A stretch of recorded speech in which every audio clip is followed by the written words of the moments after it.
दुर्गापुर के गलसी विधानसभा क्षेत्र में हंगामा हुआ। बुध में जमा हो रही भीड़ को केंद्रीय बलों ने भगा दिया है। भीड़ को तितर बितर करने के लिए लाठीचार्ज किया गया।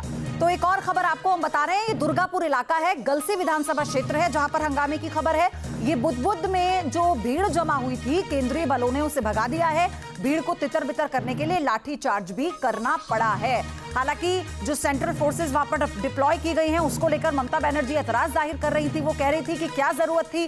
और आपने देखा अभिषेक बनर्जी ने तो कह दिया कि सिर्फ कुछ और युद्धपोत जो रह गए हैं उन्हें भी तैनात कर दीजिए, ताकि जो आपको बांग्लादेश और पाकिस्तान के साथ करना चाहिए था वो आप बंगाल में कर रहे हैं, बंगाल के लोगों के साथ कर रहे हैं। तो इस तरह के आरोप भी लगाए जा रहे हैं। विकास चंद्रा हमारे साथ लगातार बने हुए हैं। विकास, मैं आमिर की बात को ही आगे बढ़ाऊंगी। आमिर जिसका जिक्र कर रहे थे कि अगर एसआईआर हुआ है तो फिर वो इलाका जो हम उत्तर 24 परगना की बात करते हैं, हम नादिया की बात करते हैं, जहां पर मतुआ और शरणार्थी सबसे ज्यादा है, तो इस पर ये पिछली बार बीजेपी को इनसे फायदा मिला था इन इलाकों में। तो इस बार कितना फायदा और कितना नुकसान होता हुआ नजर आएगा अगर इसका असर पड़ता है तो?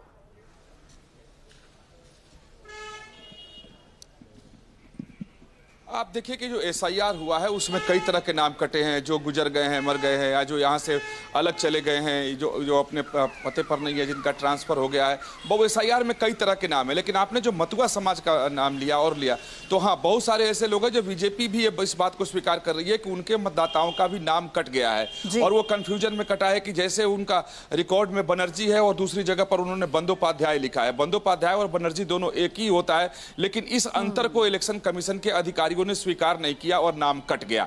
जहां तक रहा सवाल, अगर नौदिया जिले की बात की जाए, जहां लगभग एक ही विधानसभा क्षेत्र में 4 पंचायत मतुआ समाज का है, अकेले बीजेपी उस वोट से जीत सकती है, तो उस मतुआ समाज के लगभग 11,000 लोगों का नाम कट गया, जिसकी वजह से बीजेपी कह रही है कि मुझे वहां पर नुकसान हो रहा है। लेकिन जो नुकसान हो रहा है तो ऐसा नहीं है कि किसी एक तरफा हो रहा है, बीजेपी को भी हो रहा है, टीएमसी को भी हो रहा है, और तमाम सारे नाम तो लगभग 45 लाख ऐसे कटे हैं जो रजिस्टर ही नहीं करते थे, जो मर गए या दूसरी जगह पे चले गए, पलायन कर गए, जो हैं ही नहीं अपने एड्रेस पर। और इसे नाम कटे हैं। और वो जितने नाम कटे हैं, यहाँ मैं लोगों से बात कर रहा था तो बहुत सारे लोगों ने ऐसा बताया कि मेरे घर में वो किराए पर रहते थे, बहुत दिनों तक वो 10 साल तक किराए पर रहे, मतदाता बन गए, उनका ट्रांसफर हो गया या दूसरे शहर में वो नौकरी करने चले गए और उनका नाम यहाँ वोटर लिस्ट में होता था और उसी नाम पर वोकस वोटिंग जबरदस्ती बूथ पर कराई जाती थी। तो उस तरह के तमाम सारे नाम कट गए। तो ऐसा नहीं है कि एसआईआर होने से मतदाता सूची का जो शुद्धिकरण होता है तो बहुत सारे फर्जी नाम जिनके नहीं होने चाहिए वो हटे हैं।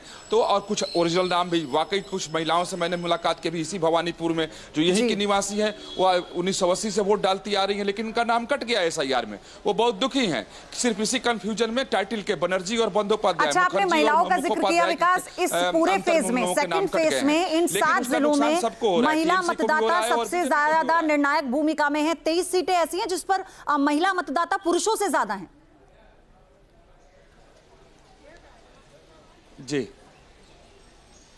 जी बिल्कुल सही कहा। अगर बंगाल में देखें तो महिला जो मतदाता होती है वो बढ़ चढ़कर चुनावों में हिस्सा लेती हैं और बिल्कुल उनका पार्टिसिपेशन होता है, वो सबसे आगे होता है। लेकिन एक बात यहाँ, जो दूसरे चरण में मतदान हो रहा है, बीजेपी के लिए और टीएमसी के लिए, दोनों के लिए अत्यंत ही महत्वपूर्ण चरण है ये।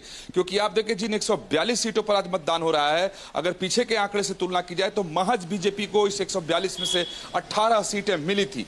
कोलकाता में जो महानगर की सीटें हैं बीजेपी 0 थी, कोलकाता एनसीआर में बीजेपी 0 थी, और कोलकाता जो प्रेसिडेंसी है और टोटल जो 52 सीट आसपास में, यानी 52, उसमें बीजेपी को 1 सीट मिली थी। पूरे 142 में बीजेपी को 18 सीट मिली थी। और हम जब दक्षिण बंगाल की बात कर रहे हैं, पूरे जब से चुनाव प्रचार अभियान शुरू हुआ था कि भद्र लोग बांग्ला में अपनी पैठ बनाओ। यहाँ पर तो पिछली बार भी तो पूरा गढ़ था, तो यहाँ पर तो कोई खाता ही नहीं खुला था। लेकिन उसके बावजूद भी जो प्रयास है इस बार, आप सोचिए ना कितना महत्वपूर्ण है। 6 तस्वीरें फिलहाल मैं दिखा रही हूँ, आऊंगी मैं आपके पास विकास। आप देखिए जो बड़े बड़े दिग्गजों ने आज अपना वोट कास्ट किया। अभिषेक बनर्जी जो ये कह रहे थे कि बस कुछ और ही युद्धपोत रह गए थे, बाकी जिन्हें तैनात कर दीजिए, और सब कुछ तो आपने तैनात ही कर दिया है। रूपा गांगुली हैं, रत्ना देवनाथ हैं जो मेडिकल स्टूडेंट जी जिसकी निर्मम रेप के बाद हत्या की गई थी, उनकी माता जी हैं, और महुआ मोहित्रा आप देख रहे हैं, अर्जुन सिंह आप देख रहे हैं, और दिनेश त्रिवेदी को आप देख रहे हैं वोट कास्ट करते हुए। तो ये हाई प्रोफाइल सीट्स के साथ साथ जो बड़े नेता हैं उन्हें आपने इन तस्वीरों में देखा है। तो अब से डीडी फ्री डिश की चैनल नंबर 57 पर देखिए न्यूज़ नेशन।